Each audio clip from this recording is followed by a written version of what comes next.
در جنگ بین الملل دوم که متفقین به ایران حمله کردند، خیال پردازی های دایجان شکلی واقعی به خودش گرفت و وحشتش از انتقام جوی انگلیسی ها به حد جنون رسید. چاره ای نبود جز اینکه به دشمنی انگلیسی ها با او پایان داده بشه. برای این کار یک نماینده انگلیس لازم بود تا در مذاکرات صلح شرکت کنه. تقدیر چنین خواسته بود که دایجان سرنوشتی شبیه به سرنوشت ناپلئون بناپارت داشته باشه.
سلام.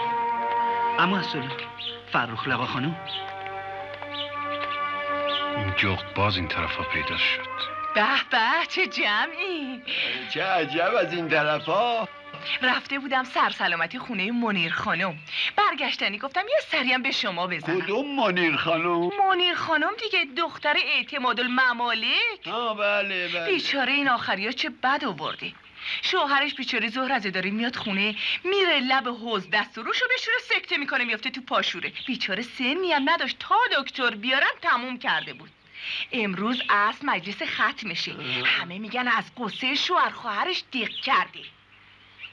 چه بلایی سر شوهر خواهرش اومده؟ چند روز پیش شوهر خواهرشو با یه عده دیگه انگلیسا گرفتن تبعیدشون کردن.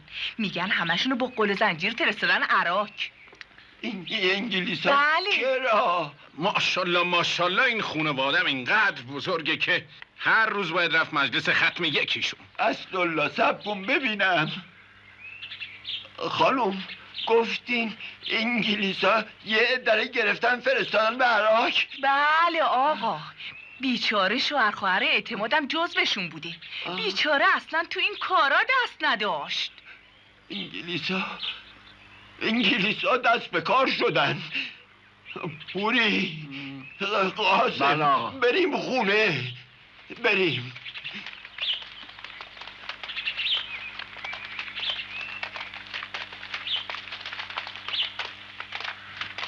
آقا چرا اینقدر ناراحت شدن؟ آقا که با شوهر منیر خانم یا شوهر خواهرش رفت و آمدی نداشتن؟ آقا برای بیچاره منصور السلطنه ناراحتن. عموی دوستعلی. مگه عموی دوستعلی چی شده؟ عجیبه که شما خبر ندارید خانم. بیچاره خدا بیامرزتش، چقدرم ناخوشی کشید. خاک به گورم کنن، چطور من خبر نشدم؟ با اون رابطه نزدیکی که خانم والدتون با اینا داشتن من خیال میکردم شما چونه اون مرحوم رو میبندین. حق دارین شما، چه بد شد. تا زوده برم یه سری به عزیز خانم بزنم. خوب کلکی بیش زدی ها، جوق برگشت به خرابش. اولشون مرد که نفهم دوستداری نقشمونو به هم زد، حالا این زنی که راستی که این جوق داره. دوستعلی اینقدام تقصیر نداشت. مطمئن باشین که آقا ته دلش بدون اینکه حتی خودش متوجه باشه آرزو داره اسیر بشه. شک ندارم که سرنوشتی مثل سرنوشت ناپلون رو انتظار میکشه. اگه سرجوخه هندی تمام امتیازارم به اون میداد، بازم آخرش یه بهانه میگرفت و شیرعلی قصابو به جونش مینداخت که مذاکرات به هم بخوره. من حقیقتش میترسم آقا بلای سر خودش بیاره. یادتون هست اون روز صحبت از زهر خوردن ناپلئون میکرد بعد از شکست از قشون متحدین؟ من به خاطر این چیزا نگران نیستم. ناپلئون هم اگه یادتون باشه دفعه اولی که مجبور شد استعفا بده زهر خورد، اما دفعه دوم اینقدر منتظر موند تا اومدن و تبعیدش کردن به سنت هلن. خیلی دلم به حال این پیرمرد میسوزه. من دیگه عقلم به جایی نمیرسه. باید ببینیم چی پیش میاد.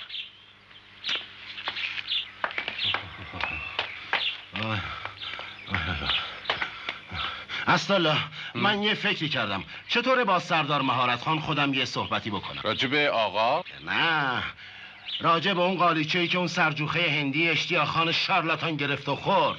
مگه من نذر داشتم که یه قالیچه اصفهان با اون سرجوخه اشتیاق خان بدم؟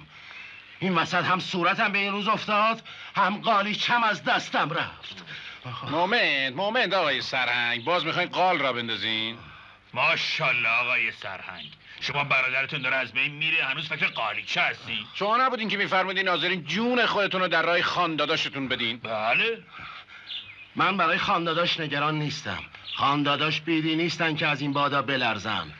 مردی که تمام عمرش تو جنگ و مبارزه گذشته لابد میدونه بالا و پایین زندگی رو چطور تحمل بکنه. از اینا گذشته. شازده این مرد که شارلاتان که برای ما کاری نکرد. خب حالا خودتون رو ناراحت نکنین، برین قالیچه رو ازش پس بگیرین. بد نمیگه. نمیدونم این مردی که یه شارلاتانو کجا گیرش عرض کنم حضور انورتون که امروز سرجوخه اشتیاق خان قرار بود حرکت کنه بره مأموریت. حرکت کنه؟ که کجا بره؟ آدرسشو من داده، بنویسین. آدرسشو بنویسین. براش یه کاغذ همین فردا بنویسین. به همین آدرسی که من میگم فوراً براتون قالیچه‌تون رو پس میفرسته. بفرمایید. آدرسشو بگو. سرجوخه اشتیاق خان، تانک 238، جبهه العلمین، شمال افریقا. نوشتی؟ مرد شورون ریخت بد شازده تو ببرن. آره آقا. چیشت آقا؟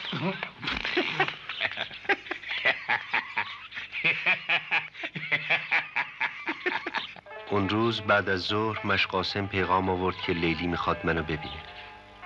دیجان او و پوری رو به بالین خودش احضار کرده بود و به اونها گفته بود که به زودی انگلیسی ها اونو به جایی تبعید خواهند کرد که امید بازگشت نداره. بهشون گفته بود آماده باشن تا به محض آمدن انگلیسی ها مراسم عقد کنانشون برگزار بشه. من از لیلی پرسیدم تو چی بهشون گفتی لیلی؟ چی میتونستم بگم؟ بابا جون مریضن. اگه میگفتم نمیخوام زن پوری بشم حالشون بدتر میشد. تو باید به دایی جون میگفتی که خیلی وقت عاشق منی نپوری. باید میگفتی که نمیخوای زن اون فشفشو بشی. چرا حالیشون نکردی؟ اگه حال بابا جون خوب بود، اگه مریض نبودم میگفتم. سعید من خیلی میترسم اگه حرفی رو حرفشون بزنم زبونم لال جا به جا تموم کنن. بابا جون حالشون خیلی بده سعید. من نمیدونم چی کار کنم، نمیدونم. شاید وقتی بابا جون حالشون خوب بشه عقیدهشون عوض بشه. اگه میخوای زن پوری بشی یا هر کس دیگه ای برو بشو، اون وقت من زنده نمیمونم. اگه منو دوست داری یا جون من برات عزیزه برو به بابات بگو میخوای صبر کنی که زن من بشی.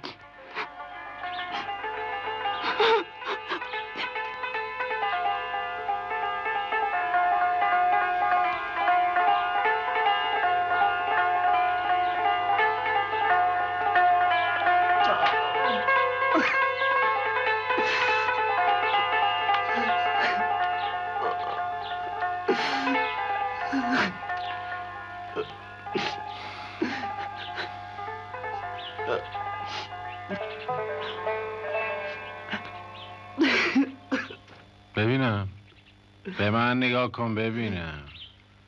داری گریه میکنی؟ مرد گنده نره خر. داری مثل دختر بچه گریه میکنی؟ گوش کن، جدی میگم، خوب به حرفای من گوش کن. اصلا شوخی نمیکنم. حالا که اوضاع سان فرانسیسکو رفتن نداری، لااقل جلو همه تظاهر کن که رفتی سان فرانسیسکو. اما از محمد تو حرف من ندو. برو با لیلی صحبت کن، راضیش کن، وانمود کنین که دارین از سفر سان فرانسیسکو برمیگردین. جای گریه زاری قیافه مسافرای خسته به خودت بگیر. اون وقت دایی جونت مجبور 2-3 سال دیگه صبر کنه تا تو نرخر گنده تر بشی.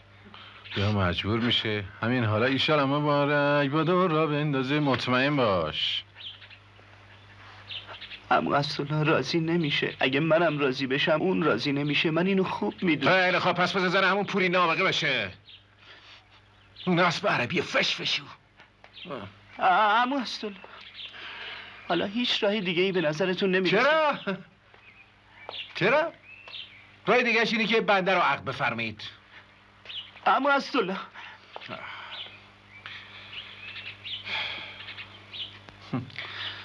اون حرف که دیروز فراخلقا خانم گفت راسته. متفقین عده‌ای از رجال مملکت رو که طرفدار آلمان بودن دستگیر کردن و فرستادن به عراق. اگه این خبر رسما اعلام بشه، اولین کاری که دایی جونت میکنه اینه که چمدون لیلی رو ببنده و بفرستش خونه شوهر. زودتر بجنب. نمیشه شما با دایی جون صحبت کنین، همه چیزو بهش بگین؟ مومنت سیمو خاطر جمع باشه. اگه دایی جون بفهمم چی خبرایی است، آست ابوالقاسم واعظ اگه بالا منبرم باشه میکشه پایین که فلفل لیلی رو برای پوری عقد کنه. پس من چیکار کنم؟ اما سفر چیزی بسیار خوبیه. خود منم قرار این روزا برم سفر. منتها من آدم بدشانسی هستم. جای سان فرانسیسکو قرار شده برم بیروت. اما اصلا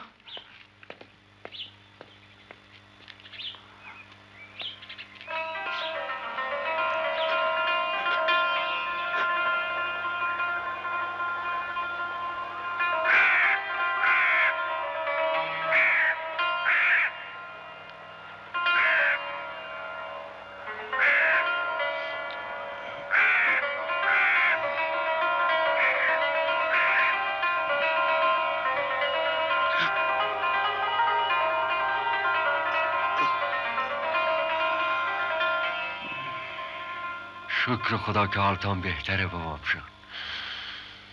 دیشب ما خیلی دلواپس شدیم. امروز صبح آمدیم احوالتان رو بپرسیم، دکتر بالا سرتان بود. دیشب خیلی از یام میگفتی بابام جانا. مگه حالا چه وقته؟ ساعت چنده مشقسم ها؟ مدرسه دیر شده. ظهر بابام جان. بد شد مدرسه نرفتم.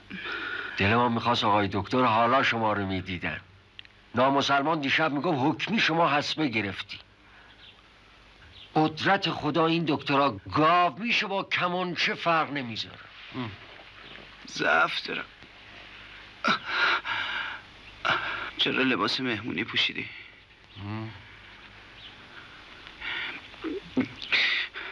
جایی میخوای بری؟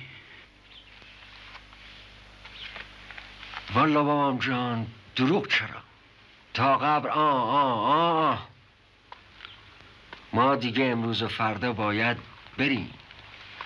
شایدم دفعه آخرمان باشه که شما ما رو میبینی. کجا میخوای بری؟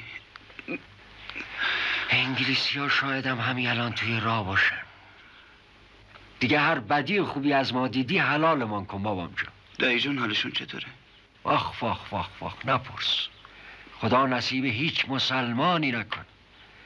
آقا از دیشب تا حالا که اون انگلیسی های نامرد دیدن پنداری 20 سال پیر شدن. دیشب که تا صبح نخوابیدن. بنده خدا پنداری داشتن وصیت نامه شانه می نوشتن. امروز حالشون چطوره؟ الحمدلله امروز کمی بهترن. جوشاشون دیشب زدن. لیلی رفته مدرسه؟ کجای کاری بابام جان؟ امروز کل سحری آقا همه را همراه آقای سرهنگ فرستادن برن آبلی. کجا؟ آبلی باغ آقای سرهنگ. چرا؟ که از تهرون دور باشن. بابا خب حقم دارن آقا. خوب نیست وقتی انگلیسی ها آقا رو با ما میان قل و زنجیر میبرن بچه ها ببینن. یعنی از کجا معلومه؟ شاید هم یه بلایی سر بچه ها بیارن. از این انگلیسی های نامرد هر چی بگی برمیاد. تازه چه خبر؟ جنرال ویلینگتون هنوز نیومده آقا رو ببره؟ به خاطر سعید والا امروز هنوز پلوشون نرفتم، ولی الان از مشقاسم پرسیدم، گفت بعد از روونه کردن بچه‌ها یه کمی آرومتر شدن. مشقاسم میگفت دیشب با لباس بریم خوابیدم. یه سری بزنیم احوالی ازشون بپرسیم. سعید چطوره؟ مشقاسم پیششه، شما یه سری بهش بزنین تا من لباس بپوشم. دیشب آقا فرمان دادن بچه ها و لیلی خانم همراه آقای سرهنگ برن آبلی. نگفتم بچه ها تا کی باید آبلی بمونه؟ والا بابام جان دروغ چرا؟ شاید تا وقتی که انگلیسی ها بیان ما و آقا رو اسیر کنن و ببرن. اگه انگلیسی نیومدن چی؟ شما هنوز خیلی بچه‌ای بابام جان. انگلیسی ها رو کو تا بشناسی. ما و آقا از دیروز تا حالا رختامان از تنمون در نیاوردیم. 2 مرتبه قابلمه بستیم که تو راه عراق از گشنگی نمیریم. انگلیسی ها به اسیراشون آش خورده آجر میدن با روغن مار هندی. ما خودمان یک همشهری داشتیم که یک مشقاسم بود آقا کارت دارم. سلام عمو اسدالله. وای بابام هی پنداری انگلیسی ها آمدن. سلام عمو اسدالله. عجیبه، این دکتر ناصرالحکمای خنگ خاطر جمع بود که تو اسبه گرفتی. جای شکرش باقیه که نگفت بچه مرض مقاربتی گرفته. خجالت نداره. هنوز راهی به نظرتون نرسیده؟ فکری نکردی؟ چرا؟ دیشب که رفته بودم پیش دایی جونت به بهانه صحبت تو رو پیش کشیدم. دایی جون چی گفته؟ مامت گوش کن. اتفاقا بد نیست بفهمی چی میگفتن تا خیالت پاک راحت بشه. وقتی صحبت از تو شد فقط گفتن عاقبت گرگ زاده گرگ شود گرچه به آدمی بزرگ شود. شما چی گفتین عمو اسدالله؟ خواهش میکنم بگی. خواهش میکنم. توقع داشتی چی بگم بعد از این حرف؟ بگم اومدم دختر تو برای گرگزاده خواستگاری کنم؟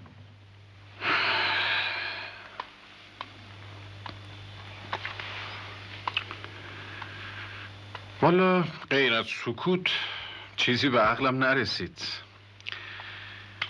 ببین من یه حکیم باشی هستم که یه مختصر طبابتی بلده.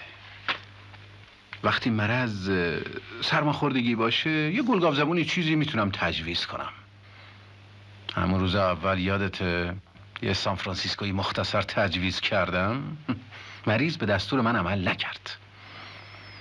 داره که مرض ریشه دونده و از دوا درمون گذشته باید مریض رو برم پیش یه دکتر حسابی بلکه یه شهر دیگر رو تجویز کنه. من از علم پزشکی بیشتر از این سرم نمیشه. به نسخه من اعتقاد نداری برو سراغ دکتر ناصرالحکما. عمو اسدالله یعنی شما میخواین منو تنها بذارید؟ نه بابا جون، اما فعلا کاری از دستم ساخته نیست. اول باید صبر کنیم ببینیم تکلیف تبعید دایی جون ناپلونت به جزیره سنتلن چی میشه تا بعد یه فکری بکنیم. تو هم دیگه پاشو اینجوری قنبرک نساز. پاشو.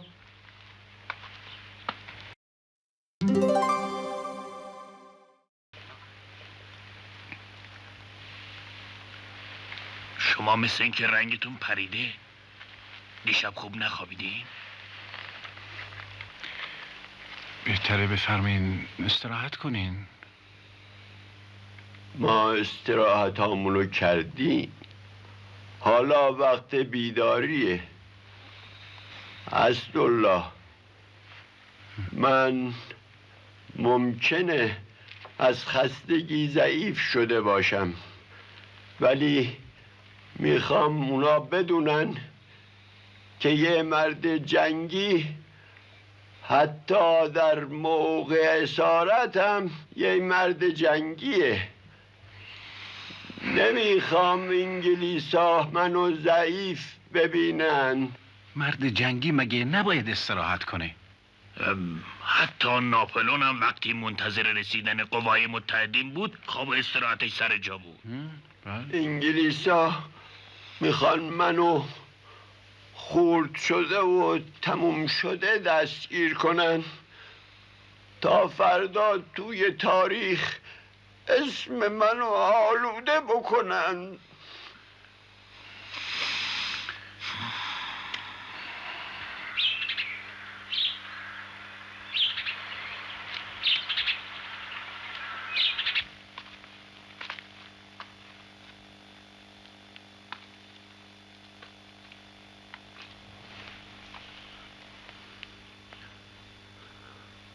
قاسم،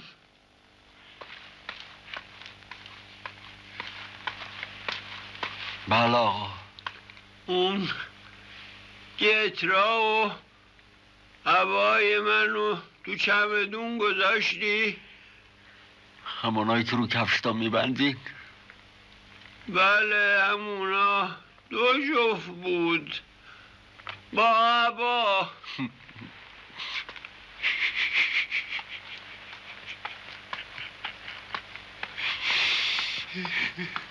قاسم چه خبر شده؟ قاسم مثل این که اومدن.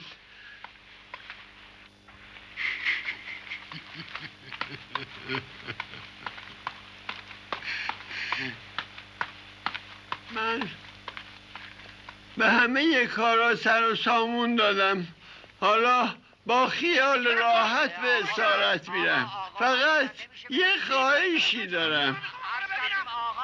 اسدالله پاشو ببینین قاسم احمق چه میکنه. مثل این که داره مقاومت میکنه. من فرمان داده بودم مقاومت نکنه. کشورو کجاست؟ چی شده آقای دوستانی خواهد؟ ای وای مسکن من زندون. آوای خون سرم و شکست. دوستانی چته؟ آروم باش. سرم و شکست. قاتل بی شرف.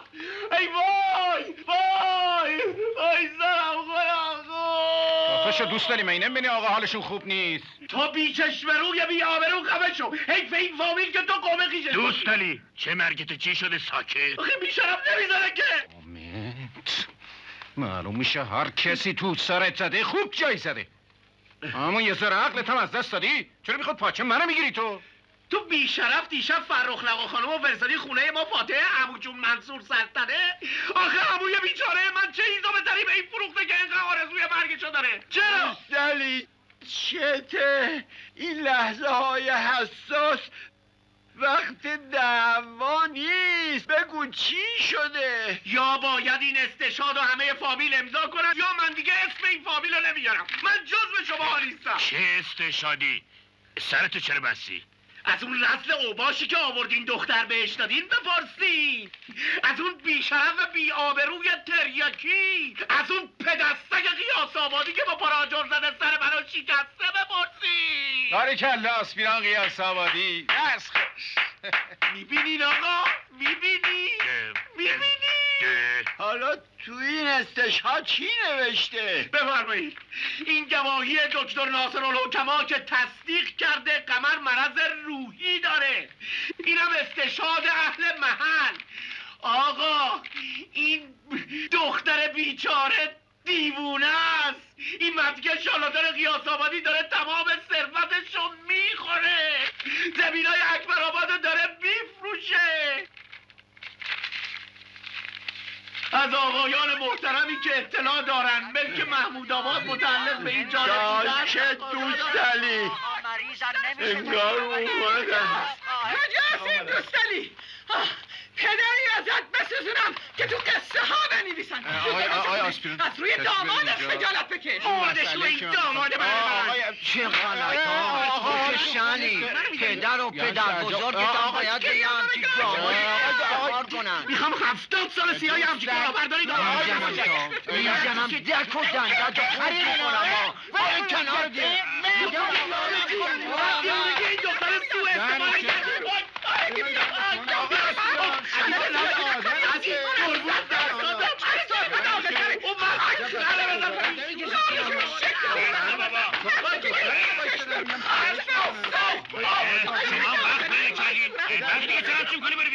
ببینید این مسئله خدایا انگلیس ها رو برسون من از تصدیق قومقی شد نجات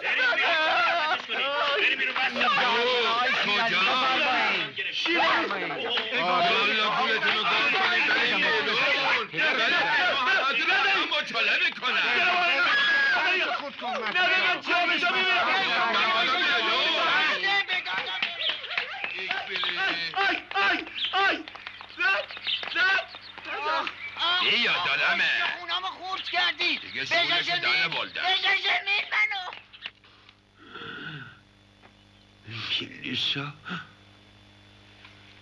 انگلیسا بس معطل چی هستن؟ چی شد؟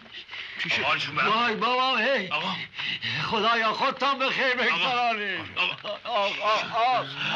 آروم باش مشقاسم. آقا مشقاسم برو دنبال دکتر. همین الان پیشی بابام جان. الان خوب میشه. زود ورش دار بیارش. الان خوب میشه. خدا کنه این ناصر الحکمای گوساله تو مطبش باشه. نبض خیلی ضعیف میزنه. تو باید همراه من بیایی. من خیلی حرف دارم. اونا حتما میان. الان میرسن. خدایا به من قدرت بده روی پای خودم وایسم و باهاشون روبرو بشم. اومدن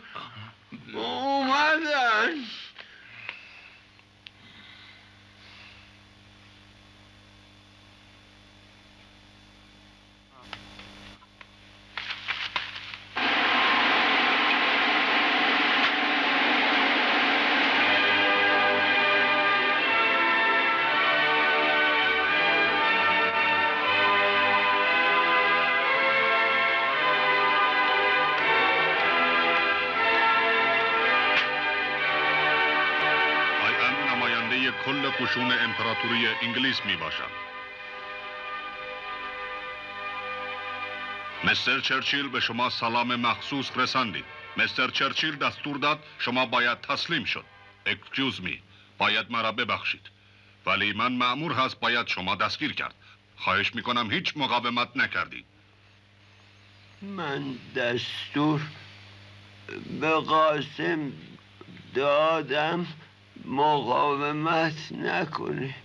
سردار بزرگ در اختیار شما. بشینید. نبضش خیلی ضعیف شده. نامرتب میزنه. خدا کنه این ناصر الحکما زودتر برسه. من برم یه تلفنم به دکتر ستایی خان بزنم.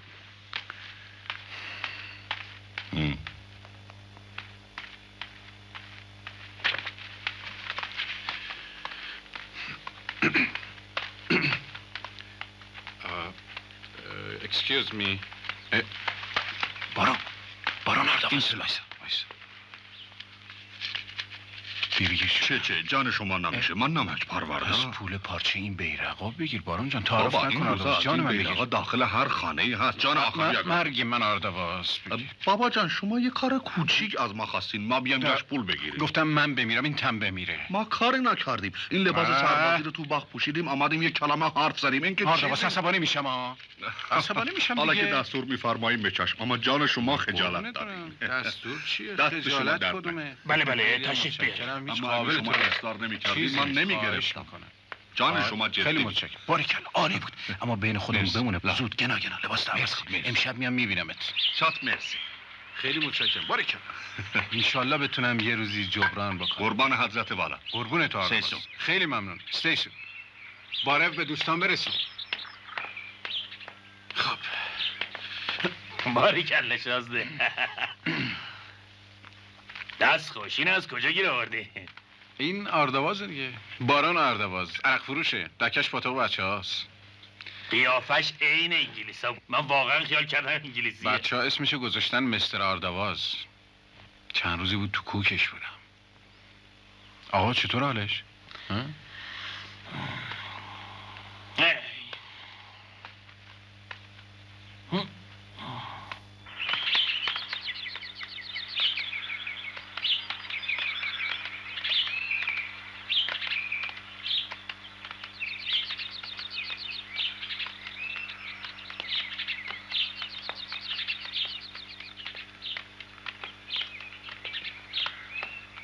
به نظر بنده حالش خیلی بخیمه. من میگم بهتر خود آقای ناصرالحکما معاینش کنن و نظر قطعیشونو بگن. خب البته نظر ایشون هم صائبه.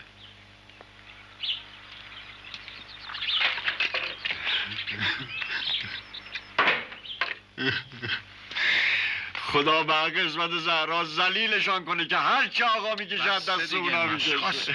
والا آقا ریشمان و ما گرو میذاریم که آقا رو چیز خورش کردن. چی؟ چیز خورش کردن؟ والا آقای دکتر دروغ چرا تا قبل بابا قاسم دست فرد از این مزخرفات. بذارید حرفش بزنه.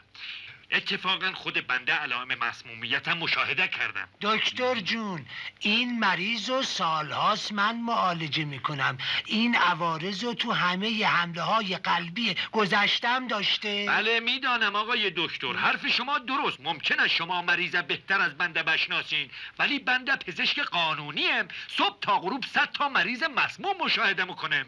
دکتر جون، 1000 تام که ببینین این نوع عوارض برای اشخاصی که مبتلا به آرتمی کامپلت هستن عادیه. خواهش میکنم به بنده درس طبابت ندید. وظیفه بنده اگه مسمومیت دیدم به مقامات صالحه گزارش بدیم. شما چرا مانع تحقیقات قانونی بنده میشین آقا؟ پس چرا معطلی؟ بفرمایید گزارش بدین. آقای پزشک قانونی، شما وقتی به فکر مسمومیت افتادین که این نوکر دهاتی چیزی گفت. بله. چرا علائم مسمومیت قبلا متوجه سلامت باشین. مومنت آقایون. لطفا به بقیه حرفای مشقاسم هم گوش بدید. مشقاسم به نظر تو کی آقا رو مسموم کرده؟ والا آقا دروغ چرا تا قبل ما خودمان به چشم خودمان چیزی ندیدیم، اما خاطرمون جمعه که انگلیسی ها آقا رو چیز خورش کردن. خلاصه فرمودید به عقیده مشقاسم امپراتوری انگلیس آقا رو مسموم کرده. کی؟ امپراتوری انگلیس؟ این موضوعیه که باید توی کالبد کافی مشخص بشه. اول باید تریاک از معده مریض بیرون بیارن، بعد در پزشکی قانونی تجزیه کنن. که اگه معلوم شد تریاک ساخت انگلیزه فوراً مأمور اجرا بفرستن دنبال آقای چرچیل. سلامت باشین. نسبت به هر مرگی باید شکاک بود. شما چرا مسخرگی میکنید آقا؟ خیلی هم جدی میگم آقا. مومنت آقایون، وظیفه انسانی و حرفه‌ای شما رو موظف میکنه که به فکر مریض باشین، نه دعوا مرافع سر مسائل جزئی. بله. خواهش میکنم بفرمایید تو اون اتاق به این بحث‌ها ادامه بدید. خواهش میکنم بفرمایید. بله آقا. شما بفرمایید. بفرمایید. جیبا. مشخصم بودی ماشین خبر کن آقا رو ببریم مریض خونه. آقا آب میخواد.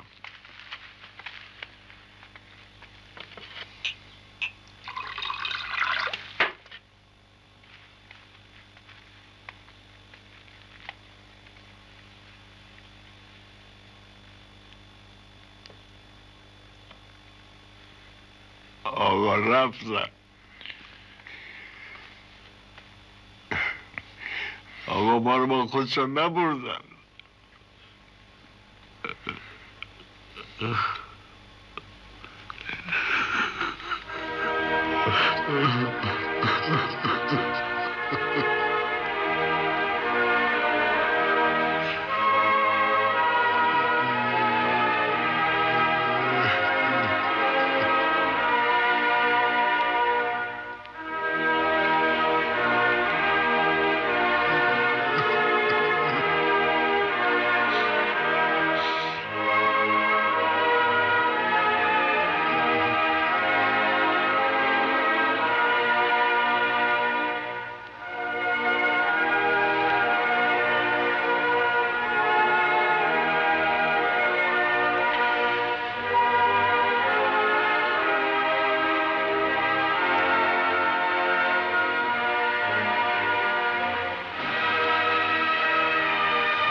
ناپلئون سال 1769 میلادی به دنیا آمد و دایجان در یک سال مجهول قمری. ناپلئون سال 1821 میلادی مرد و دایجان 1320 شمسی.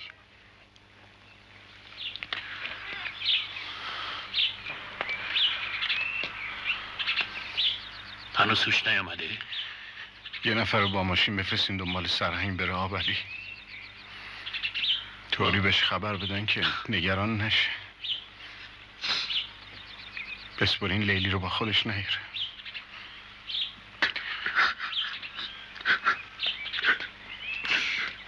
چی شده؟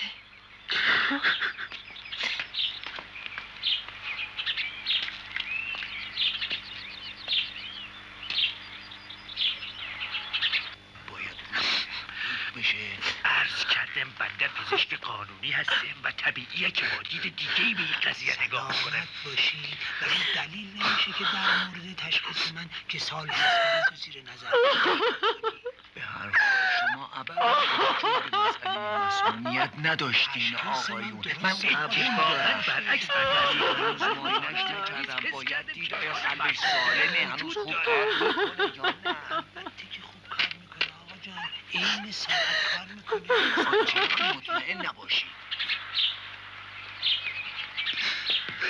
سعید بیا بریم. میخوام اینجا باشم عمو اسدالله. باشی که چی؟ حکیمی یا متخصص اکسیژن؟ یالا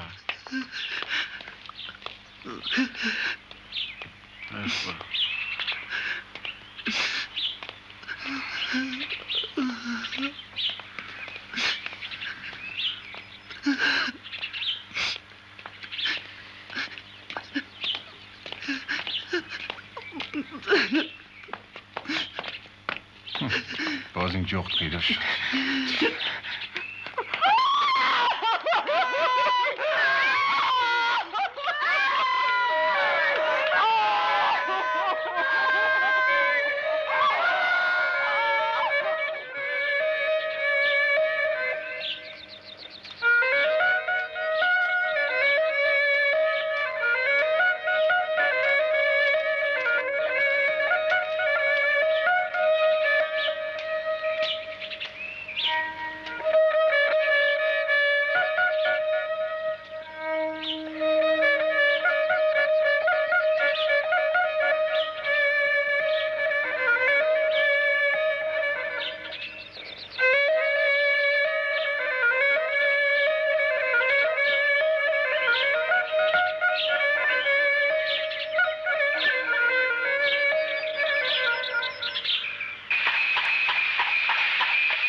عمو اسدالله، شما به آقا جون گفتین آدم بفرست آبلی دنبال دایجون سرهنگ، نه؟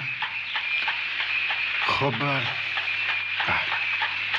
پس چرا سفارش کردین دایجون سرهنگ لیلی رو با خودشون نیارن؟ فکر منو میکردین؟ چرا فکر تو؟ اگه دایجون به هوش میومدن ممکن بود بفرستن دنبال آسید ابوالقاسم که دست لیلی رو بذاره تو دست پوری. شما نمیخواستین لیلی زن پوری بشه مگه نه؟ دیشب که تو مریض بودی پیش از رفتن لیلی به آبلی دایی جون داست ابوالقاسم رو فرستادن دنبال محضردار. اگه دایی جون آدم فرستادن پی محضردار پس چرا لیلی رو برای پوری عقد نکردن؟ عقد کردن، کارو تموم کردن.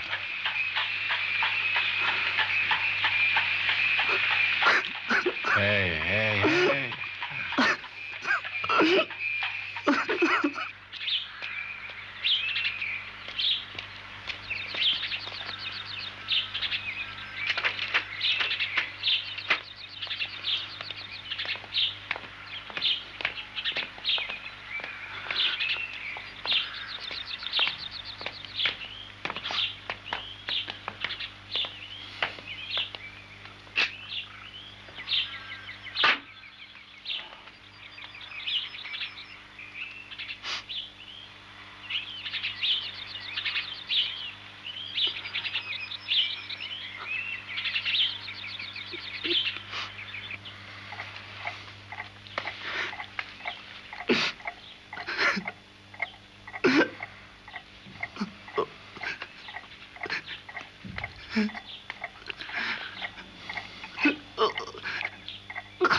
نه. زهر ما رو نه. بگی بخور.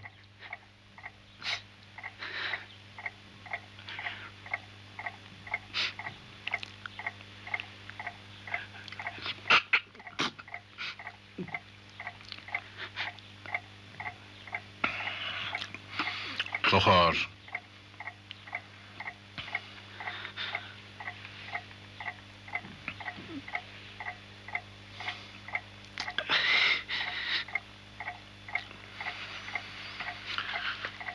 منم یه روزگاری مثل تو بودم. احساساتی، زود رنج. اما روزگار عوضم کرد. جسم آدم توی کارخونه ننه آدم درست میشه، اما روح آدم توی کارخونه دنیا.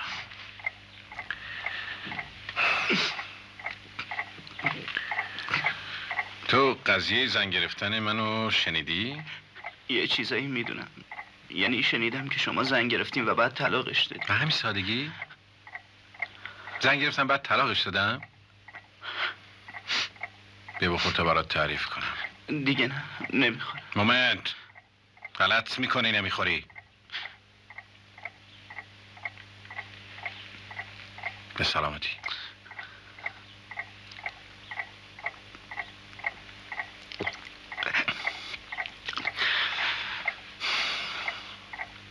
من 17-18 سالم بود که عاشق شدم.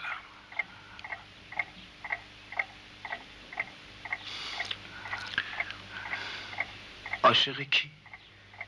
یه قوم و خویش دور. نه و عموی همین فراخ لقا خانم سیاه‌پوش. خوشگل بود؟ خیلی. اونم شما رو دوست داشت؟ خیلی. عشقای بچگی و جوانی دست خود آدم نیست.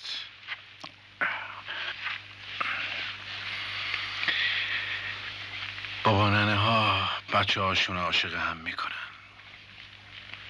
از بس به شوخی اون به دختر این میگه عروس من، این به پسر اون میگه داماد من. همینجور هی تو گوش آدم فرو میکنن. بعدا به سن عاشق شدن که میرسی میبینی عاشق همون عروس بابا ننت شدی.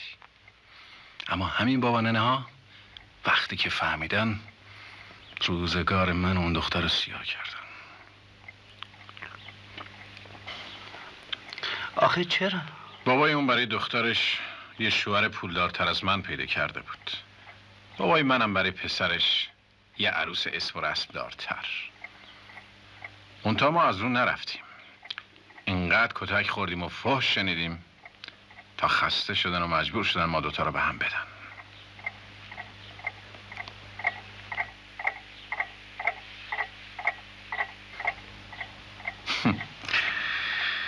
دو سال تمام حتی فکر یه زن دیگه هم به کلم نیفتاد.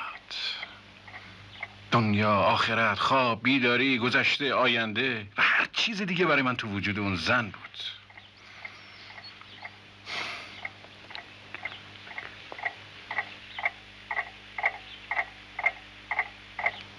خودمونم یه سالی ظاهرا با من همین حال عواره داشت. اما یواش یواش من به چشمش عوض شدم.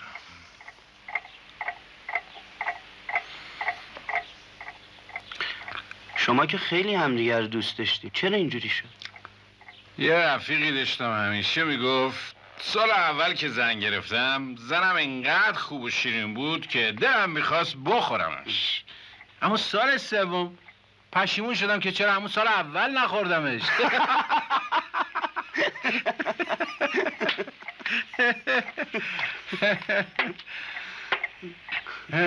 حوصله ندارم برات بگم چرا، چطور شد. فقط برات میگم که از سال دوم اگه از اداره یه راست میامدم خونه و جای دیگه نمیرفتم، زنم خیال میکرد جایی ندارم که برم. اگه به زن دیگه ای نگاه نمیکردم خیال میکرد عرضه ندارم.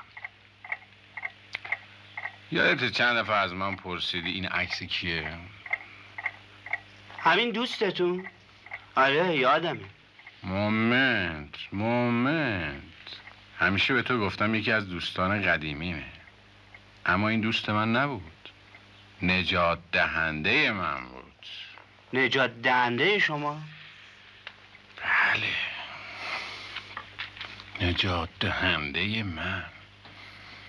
تصدقت بشم زن من با همین عرب نتراشیده یه نکره گذاشت فرار کرد. فرار کرد؟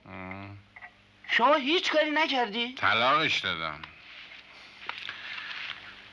رفت زن همین عبدالقادر بغدادی شد. این مرتی که زنتون دزدیده شما عکسشو خواب کردین گذاشتین جلوی چشمتون؟ تو هنو بچه ببیشه. بیا. اگه توی دریا غرق شده باشی و اون لحظه‌ای که داره جون از تنت در میره یه نهنگ پیدا بشه نجاتت بده، شکلش به چشمت از ستاره‌های سینمام خوشگل‌تر میاد. عبدالقادر کریه‌المنظر همون نهنگه که به نظر من از مارین دیتریش هم خوشگل‌تره. بریم خوب نگاش کنم. حالا چرا عاشق عبدالقادر شد؟ من با ظرافت با زنم حرف میزدم، عبدالقادر با زمختی و خشونت. من روزی یه بار همون میرفتم، عبدالقادر ماهی یه بار. من با نهار حتی پیازچم نمیخوردم، عبدالقادر 1 کیلو سیر و تروپسیا میخورد. من شعر سعدی میخوندم، عبدالقادر آرق میزد.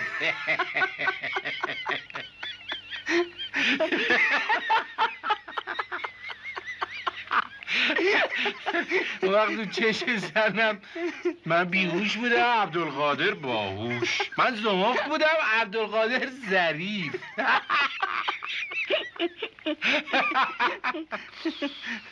فقط به گمونم عبدالقادر مسافر خوبی بود.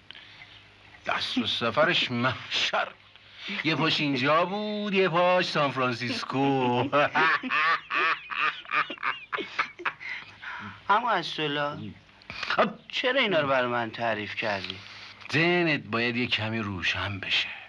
چیزایی رو که بعدا خودت خواهر میفهمی میخوام زودتر به تو بفهمونم. یعنی میخوام بگی لیلی هم مثل... نه همچی مقصودی نداشتم. فقط میخواستم بگم اگه لیلی با پوری رفت تو چیز مهمی گم نکردی. اگه قرار باشه یه روزی به خاطر عبدالقادر بغدادی یا موسلی برت کنه، چه بهتر که از همین حالا با پوری بره. اما اصلا این پوری هیچ چیزش مثل عبدالقادر نیست. شما عشق هیچ کس با عشق من مقایسه نکنی. شما نمیدونی من چقدر لیلی رو دوست دارم. شما خودتون عاشق شدین ولی عشق تو بزرگتر از همه عشق هست. من شک ندارم، برای اینکه اولین عشق توه. اما یه چیزی بهت بگم، اینجا لیلی خیلی مهم نیست. این خیلی مهمه که تو عشق رو شناختی. این مرز مرد شدنه.